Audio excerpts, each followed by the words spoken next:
السلام عليكم داوده كسودو kanaalkeena furaha guusha aniguna waxaan ahay cali dholayare in la sugo guul iyadoon howl adag la qabanin waxay la mid tahay in la sugo dalagurasho iyadoon waxba la beeran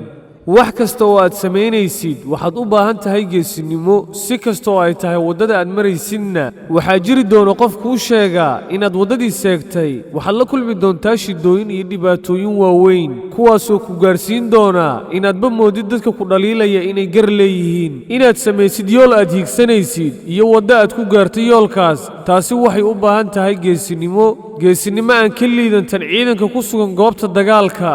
qofka guuleystay waa midka ka faa'iideysta qaladaadkiisa oo isku daya mar labaad inuu u dhaqaaqo qaabkii hore qaab ka duwan marka aad wax ka baratid guuldarrada micnaheedu waa adiga inaadan weligaa guuldaraysanin kuwa guuldareystay waxay go'aamiyaan ballama aanay oofinaynin kuwa guulaystayna waxay xariiqaan qodobo ay oofiyaan si aad u guulaysatid waxaa lagaa doonayaa inay rajadaada ka sara marto baqdinta aad ka qabtid guuldarrada murugada dhabta ah ee nolosha ma ahan inaad gaari weysay hadafkii aad hiigsanaysay ee waa marka horeba inaadan yeelan hadaf aad hiigsanaysid